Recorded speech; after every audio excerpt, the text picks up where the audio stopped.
Hello beta, let's start our new topic. First of all, there are 4 sectors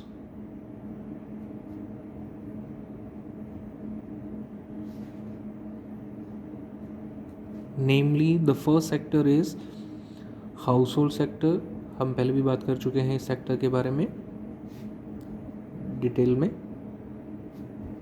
second जो sector होता है हमारा, पूरी जो मैक्रो इकोनॉमिक्स है वो बेसिकली 4 सेक्टर्स पे डिपेंड करती है और इन्हीं सेक्टर्स के बारे में हम थोड़ा सा डिटेल में बात करेंगे. उसके बाद वापस हम अपने टॉपिक पे आएंगे.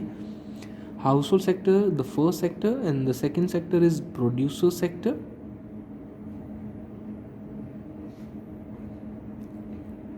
And the third sector is government sector, because Indian economy is mixed economy. Both private and government sector plays important role in the growth of Indian economy. And the last sector is foreign sector. Why foreign sector? Because in the year 1991 we adopted the policy of LPG, liberalization, privatization and globalization. Globalization means कि हमें अपने देश को integrate करना है. Globalisation का मतलब है कि हमें अपने कंट्री को जोड़ना है वर्ल्ड इकोनॉमी के साथ. मतलब एक देश को बाकी देशों के साथ जोड़ना है with the help of 2 things. The first is foreign trade, मतलब हमें ट्रेड की हेल्प से अपने देश को दूसरे देशों से जोड़ना है. आप खुद सोच लीजिए, हमारा कंट्री इंडिया बहुत सारे देशों के साथ ट्रेड करता है, यानी कि एक्सपोर्ट और इंपोर्ट करता है. ऐसा ही है हमारा फॉरेन इन्वेस्टमेंट. तो दूसरी जो चीज़ है वो है फॉरेन इन्वेस्टमेंट. तो फॉरेन इन्वेस्टमेंट में भी हम लोग इंटीग्रेट हैं, मतलब कनेक्टेड हैं बाकी नेशंस के साथ. तो ग्लोबलाइजेशन ने और कुछ नहीं किया है. ग्लोबलाइजेशन की हेल्प से हम लोग ईज़िली 2 चीज़ें कर पाए हैं दूसरे देशों के साथ. पहला तो है फॉरेन ट्रेड और दूसरा है फॉरेन इन्वेस्टमेंट. इसके कई सारे हमें बेनिफिट भी मिलते हैं. जब एक कंट्री दूसरे कंट्री के ऊपर डिपेंडेंट हो जाता है, निर्भर हो गया, इन दैट केस वो कभी भी उस कंट्री के साथ फिर युद्ध नहीं लड़ेगा. वॉर सिचुएशंस आएंगी ही नहीं, क्योंकि उसे पता है भाई कि अगर आप वॉर करेंगे तो वो कंट्री आपको कभी भी ट्रेड नहीं करने देगा अपने साथ और इन्वेस्टमेंट नहीं करने देगा. तो उससे बहुत ज़्यादा लॉस होगा. तो कोई भी कंट्री इस तरह की सिचुएशन में नहीं आएगा, जैसा कि अभी इंडिया चाइना में भी हो रहा है. ठीक है, तो बॉर्डर पे जो टेंशन्स हैं उसकी वजह से अब इंडियन गवर्नमेंट स्टेप्स ले रही है. उनके प्रोडक्ट पे टैक्सेस लगाना, उनके प्रोडक्ट्स को बैन करना चाइना के. तो चाइना को नुकसान हो रहा है, लॉस हो रहा है. तो इस तरीके से देखिए, जब कंट्रीज़ आपस में जुड़ी हैं with the help of 2 things, foreign trade and foreign investment, तो हमें एक नए सेक्टर की ज़रूरत पड़ी है जिसको बोलते हैं फॉरेन सेक्टर. फॉरेन सेक्टर को हम लोग रेस्ट ऑफ द वर्ल्ड भी बोल सकते हैं, मतलब इंडिया को छोड़ के बाकी देश, ये भी हम इसको बोल सकते हैं. तो ये हो गया हमारा. आज जो हम टॉपिक पढ़ने वाले हैं वो इसी फॉरेन सेक्टर पे घूमने वाला है. हम लोग बेसिकली 2 चैप्टर करने वाले हैं फॉरेन सेक्टर से रिलेटेड, जिसमें से हमारा पहला जो चैप्टर रहेगा वो रहेगा हमारा BOP, balance of payment.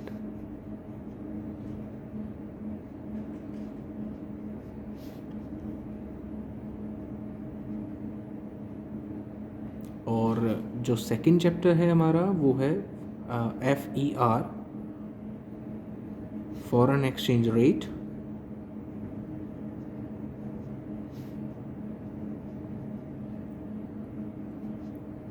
Right. और ये दोनों ही चैप्टर हमारे रिलेटेड हैं फॉरेन सेक्टर के साथ.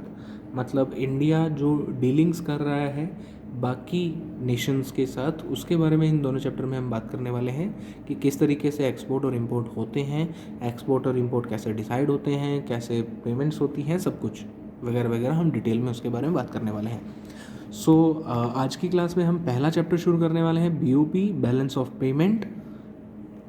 सो हमारे चैप्टर का जो नाम है वो है बैलेंस ऑफ पेमेंट, BOP,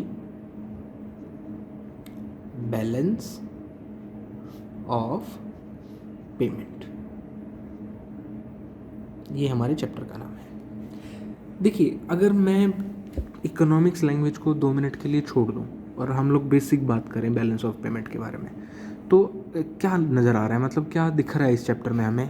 पहली बात तो कुछ भाई पेमेंट करनी है, मतलब किसी को पैसे देने हैं और वो पैसे देने बचते हैं अभी, बैलेंस ऑफ पेमेंट।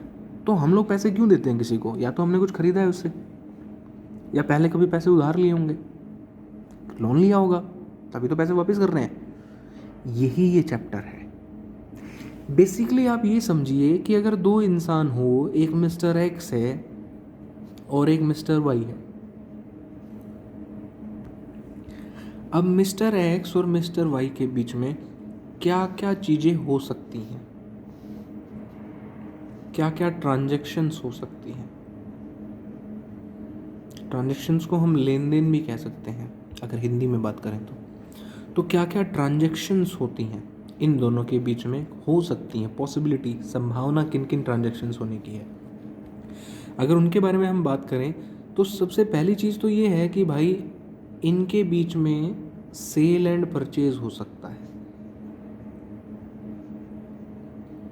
मतलब एक्स वाई को कुछ बेच सकता है।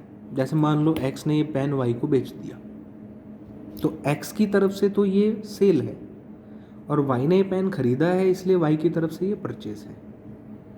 और जो पेन है वो एक गुड्स है, तो इसलिए मैं बोलूँगा sale and purchase of goods. चलिए, अगर मैं कहूँ कि मिस्टर एक्स टीचर है, वो मिस्टर वाई को पढ़ाता है, तो मिस्टर एक्स अगर वाई को पढ़ाता है तो इस टाइम पे भी वो सेल ही कर रहा है और वाई परचेज ही कर रहा है, क्योंकि पैसे लेके पढ़ा रहा है। लेकिन अब ये गुड्स नहीं है, अब ये सर्विसेज है। आई होप कि आपको 2 बातें समझ में आ गई होंगी। हम लोग कुछ नहीं कर रहे, मिस्टर एक्स और मिस्टर वाई ये 2 इंसान हैं, तो 2 इंसानों के बीच में कौन कौन से ट्रांजैक्शंस हो सकती हैं, कौन कौन से लेन देन हो सकते हैं, हम लोग बेसिकली आज उनके बारे में बात कर रहे हैं। तो पहली जो ट्रांजैक्शन है वो ये हो सकती है कि एक्स और वाई कुछ खरीदे बेचे और स्पेशली वो चीज़ गुड्स हो, मतलब विजिबल, जिसको देखा जा सकता है। दूसरी चीज़, एक्स और वाई एक दूसरे से खरीदना बेचना करें, वो भी सर्विसेज का, जिसको हम बोलते हैं इनविजिबल। इनविजिबल तो दूसरे वाले को हम बोलेंगे इनविजिबल, मतलब इसको देखा नहीं जा सकता। आप कहेंगे सर जब टीचर पढ़ा रहा है तो टीचर को तो देख पा रहे हैं ना हम। टीचर को देख पा रहे हैं बेटा, लेकिन जो टीचर पढ़ा रहा है उसको नहीं देख पा रहे, उसको तो हम समझ पा रहे हैं। ठीक है, अभी जो लिख रहा हूँ वो आप देख पा रहे हैं, लेकिन चीज़ों को आप समझ रहे हैं। तो ये हो गई हमारी सर्विसेज। चलिए, थर्ड पॉइंट पे अगर देखें तो बेटा 2 चीज़ें हैं, एक तो इंसान दूसरे इंसान की मदद करे और एक लोन दे। अगर मैं ये कहूँ कि एक्स ने वाई की 10,000 रुपये की मदद की, जिसको हम कहते हैं फाइनेंशियल हेल्प, और दूसरा मैं कहूँ कि एक्स ने वाई को लोन दिया, तो लोन देने में और हेल्प देने में अंतर है। अब वो डिफरेंस क्या है वो समझना। अब मैं कहूँ कि भाई हेल्प की, वो भी 10,000 की, और मैं कहूँ भाई लोन दिया, वो भी 10,000 का। अब फ़र्क क्या है? अब एक्स ने वाई को दिए तो 20,000 है, 10 हेल्प है और 10 लोन है, तो लेकिन दोनों में फ़र्क क्या है? हेल्प का तो ऐसा है बेटा कुछ कि बाद में अगर एक्स के ऊपर कोई प्रॉब्लम आती है तो वाई भी हेल्प कर सकता है, ज़रूरी नहीं कि करे भी। अरे हम किसी फ्रेंड को गिफ्ट देते हैं तो ज़रूरी है कि वो दोस्त भी हमें कभी गिफ्ट देगा? ये ज़रूरी नहीं है बेटा। मतलब हेल्प जो है वो वन साइडेड होती है, एक तरफा। लेकिन लोन ऐसा नहीं है बेटा, लोन के 10,000 रुपीज़ आज आप उसको दे रहे हो तो ये लोन पे अभी तो आपको इंटरेस्ट मिलेगा, और बाद में कभी ना कभी ऐसा भी होगा कि ये लोन भी आपको वापस मिल जाएगा, 10,000 रुपये वापस भी आएंगे। इसका मतलब ये वन साइडेड तो नहीं है, ये टू साइडेड है।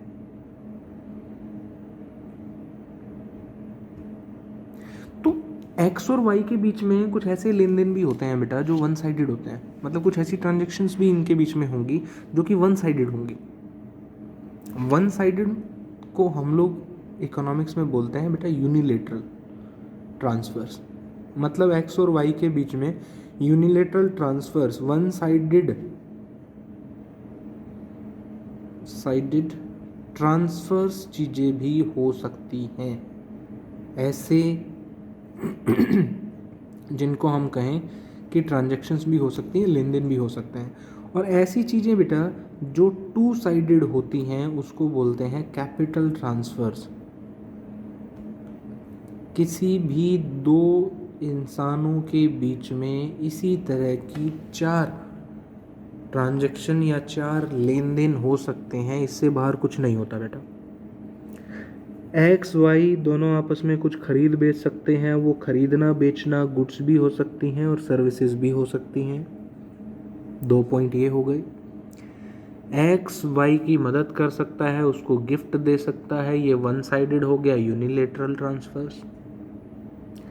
एक्स वाई को लोन दे सकता है, ये हो गया हमारा कैपिटल ट्रांसफर, क्योंकि ये टू साइडेड है। तो कुल मिला के हमारे सामने हो गई 4 चीज़ें cell purchase goods, cell purchase services, unilateral transfer और कैपिटल ट्रांसफर्स। इन सभी चीज़ों को जब आप करोगे ना बेटा तो ऐसा हो सकता है कि एक्स को वाई से कुछ पैसे लेने हो या एक्स को वाई को कुछ पैसे देने हो, तो हिसाब किताब करने से पता चल जाएगा कि किसको कितने पैसे लेने हैं और किसको कितने पैसे देने हैं, और उसी को इंग्लिश में बोलेंगे balance of payment. I hope कि आपको ये चीज़ समझ आई होगी। बैलेंस ऑफ पेमेंट जब ट्रांजैक्शन हुई है, जब खरीदना बेचना हुआ है, जैसे मैं कहूँ भाई अगर मैं एक छोटे से एग्जांपल से यहाँ लूँ, ये इधर एक्स का दिखाऊँ इधर वाई का दिखाऊँ। इसने 10,000 रुपये की चीज़ें खरीदी थी, इसने 8,000 रुपये की चीज़ें खरीदी थी, इसने फिर 20,000 रुपये की चीज़ें खरीदी थी, इसने मान लो फिर से 8,000 रुपये की चीज़ें खरीदी थी या 12,000 रुपये की चीज़ें खरीदी थी। अब ये तो हो गया इधर 20, इधर कितना हो गया 30। इसका मतलब अभी भी वाई एक्स को 10,000 रुपये देगा। इसी को बोलते हैं बेटा balance of payment, BOP, balance of payment. किसको कितने पैसे देने हैं, किसको कितने पैसे लेने हैं, is known as balance of payment. और पैसे का लेन देन किन की वजह से होगा, इन 4 ट्रांजैक्शंस की वजह से होगा। मतलब 4 चीज़ों की वजह से पैसा एक पर्सन से दूसरे पर्सन की तरफ जाएगा और पैसा एक पर्सन से दूसरे पर्सन से आएगा। तो ये हो गया हमारा बैलेंस ऑफ पेमेंट, यही हमारा चैप्टर है बेसिकली। अभी हमारे माइंड में ये आएगा कि सर हमने चैप्टर फॉरेन सेक्टर से शुरू किया था, तो फॉरेन सेक्टर कहाँ है यहाँ, तो यहाँ तो एक्स और वाई है। अब चेंज करते हैं बेटा, एक्स को मान लीजिए आप इंडिया और वाई को मान लीजिए रेस्ट ऑफ द वर्ल्ड, मतलब बाकी के जितने विश्व के देश रह गए वो इंडिया को छोड़ के। अब इंडिया और रेस्ट ऑफ द वर्ल्ड के बीच में भी यही ट्रांजैक्शन होती हैं बेटा। सबसे पहले तो sale and purchase of goods ही होता है, सबसे पहले तो sale and purchase of goods ही होता है, sale and purchase of goods ही होता है बेटा सबसे पहले। लेकिन हम इस सेल को एक्सपोर्ट बोलते हैं क्योंकि ये दूसरे देश में है, इस परचेज को इंपोर्ट बोलते हैं, बाकी सेम स्टेटमेंट है। तो exports and imports of goods, और बेटा ये गुड्स विजिबल आइटम होती हैं, इसीलिए हम लोग इसका स्पेशल पॉइंट बना के ऐसे इसको लिख देते हैं। मैं ध्यान से समझना, इसको लिखा जाता है विजिबल आइटम, विजिबल आइटम्स। ऐसे ही सर्विसेज है बेटा, लेकिन सर्विसेज में वही सेल एंड परचेज, सेल को एक्सपोर्ट, इसको इंपोर्ट, क्योंकि अब ये 2 देशों के बीच में हो रहा है, 2 लोगों के बीच में नहीं हो रहा, अब 2 देशों के बीच में हो रहा है। तो वही आ गया हमारा export and import of services, और सर्विसेज इनविजिबल होती हैं इसलिए इसमें बोला जाएगा invisible items. Invisible items, invisible items का मतलब है sale and export and import of, exports and imports of services. मैंने कहा बेटा ये दो कंट्रीज़ के बीच में है, तो कंट्रीज़ के बीच में फिर सेल नहीं बोलते, एक्सपोर्ट बोलते हैं, फिर इंपोर्ट बोलते हैं परचेज को, और सर्विसेज हैं तो इनविजिबल आइटम्स हैं, देख नहीं सकते इनको, ठीक है। ये सारी चीज़ें, जैसे कि अब एयरटेल है बेटा, वो सर्विसेज दे रही है तो हम उसे देख नहीं सकते, बातें हो जाती हैं फ़ोन से, बस वही होता है, उसकी सर्विसेज है। तीसरे का नाम चेंज नहीं होता, यूनिलेटरल ही है, लेकिन दो देशों के बीच में हो रही है। यूनिलेटरल ट्रांसफ़र्स वन साइडेड होती हैं, कई बारी एक देश दूसरे देश की मदद भी करता है बेटा, ठीक है, जिसको हम लोग बोलते हैं फाइनेंशियल हेल्प। जैसे कि बहुत छोटे छोटे देश हैं बेटा, वहाँ पे कई बारी बाढ़ आ जाती है, भूकंप आ जाता है, और कुछ भी, अर्थक्वेक आना, फ्लड आना, तो इन दैट केस हम लोग उनको पैसे दे देते हैं, क्योंकि वो लोग गरीब कंट्रीज़ जो हैं वो गरीब हैं, तो फिर हम पैसे दे देते हैं। अभी हमने अगर अभी मैं 2020 की ही बात करूं, कोरोना पेंडेमिक के टाइम पे ही, तो अभी हमने जो अफ्रीकन कंट्रीज़ हैं उनको फूड वगैरह भी दिया है ऐसे ही, मतलब पैसे नहीं लिए और जब पैसे नहीं ले रहे तो फिर उसको एक्सपोर्ट नहीं बोलेंगे बेटा, तो वो ये यूनिलेटरल ट्रांसफ़र में आ जाएगा। अब समझना बेटा, मैं किसी को गाड़ी बेच दूँ और मैं किसी को गाड़ी गिफ्ट कर दूँ, फ़र्क है ये। एक देश से दूसरे देश में गाड़ी बेचना मतलब एक्सपोर्ट, और एक देश से दूसरे देश में गाड़ी गिफ्ट करना ये एक्सपोर्ट नहीं है, फिर ये यूनिलेटरल ट्रांसफ़र है, क्योंकि बदले में आपने पैसे नहीं लिए। तो फाइनेंशियल जो है इसको हेल्प भी बोलते हैं, या इसको ग्रांट्स भी बोला जाता है कि मदद करना, या आप इसको गिफ्ट भी बोल सकते हो। तो एक कंट्री दूसरे कंट्री को गिफ्ट्स वगैरह देता है, ग्रांट्स वगैरह देता है।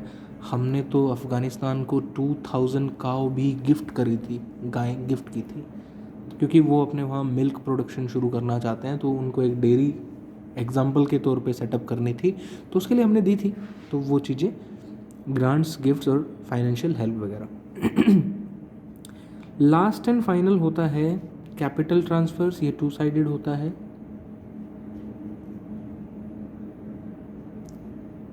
तो एक कंट्री और दूसरे कंट्री के बीच में ये 4 तरह की ट्रांजैक्शंस ही होती हैं। इन्हीं ट्रांजैक्शंस को इकोनॉमिक ट्रांजैक्शंस बोलते हैं, क्योंकि ये पैसे और ये चीज़ें इन्वॉल्व हैं इसमें, और ये इकोनॉमिक से रिलेटेड हैं, that's why we called it economic transactions, मतलब ये इकोनॉमिक लेन देन है, इकोनॉमिक ट्रांजैक्शंस। तो 4 तरह की ट्रांजैक्शन होगी, मैं शॉर्ट में लिखूंगा। Visible items, export and import of goods है।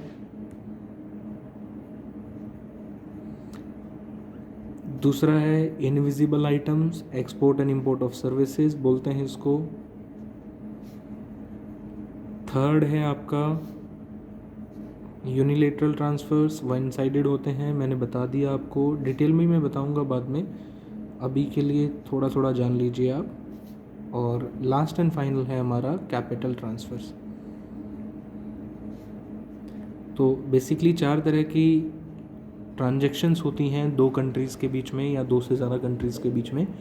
इन्हीं ट्रांजैक्शन से कुछ ना कुछ पैसा लेना बचेगा दूसरे कंट्री से, और कुछ ना कुछ पैसा देना बचेगा। अब मैं कहूँ कि हमने 1 लाख रुपए की चीज़ें चाइना को बेच दी और चाइना से 1.5 लाख रुपए की चीज़ें खरीद ली, मतलब ये इंपोर्ट हो गया और ये एक्सपोर्ट हो गया। इसका मतलब अभी भी 50,000 रुपये चाइना को पे करने हैं, हमें चाइना को देने हैं, और जो ये पे करना है इसी को बैलेंस ऑफ पेमेंट बोलते हैं बेटा। बैलेंस ऑफ पेमेंट, कितना पैसा देना रह गया, बैलेंस ऑफ पेमेंट। अगर बैलेंस ऑफ पेमेंट की डेफिनेशन बनाने की कोशिश करें बेटा, तो पहले एक बार ध्यान से समझना, बैलेंस ऑफ पेमेंट का मतलब होता है कि ये एक सिस्टमेटिक रिकॉर्ड है। हम लोग सिस्टम से सारी चीज़ें लिखते हैं, systematic record of all economic transactions, मतलब सारे के सारी economic transactions, all economic transactions. और ये ट्रांजेक्शन किसके बीच में होती हैं? एक तो भारत के जो नागरिक हैं उनके बीच में होती है, और जो रेस्ट ऑफ द वर्ल्ड मतलब इंडिया को छोड़ के बाकी देशों के जो नागरिक हैं उनके बीच में होती हैं।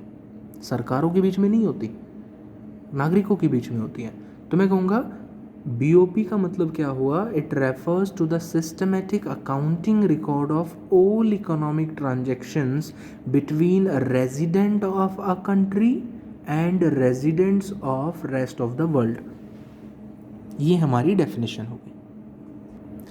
देखिए ये हमारी BOP की डेफिनेशन हो गई है। It refers to the systematic accounting record of all economic transactions between resident of a country and resident of rest of the world. मैंने इंडिया का जिक्र क्यों नहीं किया? थोड़ा सा सोचिए बेटा। मैक्रो इकोनॉमिक्स में हम इंडिया के कॉन्टेक्स्ट में नहीं पढ़ते हैं, हम लोग बेसिक चीज़ें पढ़ते हैं कि ये ऐसे होता है, ठीक है। हम रियलिटी नहीं पढ़ते हैं यहाँ पे। होती तो ये रियल में ही हैं चीज़ें, लेकिन अभी कितना एक्सपोर्ट हुआ कितना इंपोर्ट हुआ हम ये नहीं पढ़ते। हम सिर्फ ये पढ़ते हैं कि एक्सपोर्ट होता है और इंपोर्ट होता है एक कंट्री से दूसरे कंट्री के बीच में। कितना हुआ इससे हमें कोई मतलब नहीं है। तो इसीलिए मैंने यहाँ पे इंडिया का नाम नहीं लिखा अपने कंट्री का, ठीक है, क्योंकि यहाँ हमें लिखना नहीं होता है पूरी बुक में कहीं पर भी, हम तो बेसिक पढ़ रहे हैं। तो it refers to the systematic accounting record. Accounting क्यों है बेटा ये? क्योंकि ये सिस्टम से बनता है। अकाउंट के जो रूल होते हैं, अकाउंट कॉमर्स स्ट्रीम में होता है बेटा, तो उसके जो नियम होते हैं अपने उनको इसमें फॉलो किया जाता है। बाद में बताऊंगा डिटेल में। तो सिस्टमेटिक अकाउंटिंग रिकॉर्ड है ऑल इकोनॉमिक ट्रांजेक्शन्स। अब इस वर्ड का मतलब समझना कि ये ऑल इकोनॉमिक ट्रांजेक्शन का मतलब क्या है। ये देखो बेटा कि कोई भी ट्रांजेक्शन लेन देन हमें छोड़ना नहीं है, सारे के सारे आएंगे। और 4 ही तरह के होते हैं लेन देन। तो सारे के सारे economic transactions between resident of a country मतलब एक देश के नागरिकों and residents of rest of the world मतलब जो फिर बाकी के देश रह गए उसके नागरिकों के बीच में जो लेन देन होते हैं, जो इकोनॉमिक ट्रांजेक्शन होते हैं, उनको आप रिकॉर्ड कर लीजिए, जिससे हमें ये पता चल जाएगा कि एक देश को दूसरे देश से पैसे कितने लेने हैं और कितने पैसे देने हैं। उसी को बोलते हैं बैलेंस ऑफ पेमेंट। सो आपको ये चीज़ समझ में आ गई होगी कि हमारा जो चैप्टर का नाम है उसकी जो डेफिनेशन है वो क्या है। नेक्स्ट क्लास में हम इससे आगे चैप्टर को पढ़ेंगे। अगर इतना टॉपिक समझ में आ गया है तो आप मान लीजिए कि चैप्टर 50% से ज़्यादा हो गया है, ठीक है। काफ़ी इंटरेस्टिंग चैप्टर है। सो बाकी का टॉपिक हम कल की क्लास में डिस्कस करेंगे। Thanks for watching.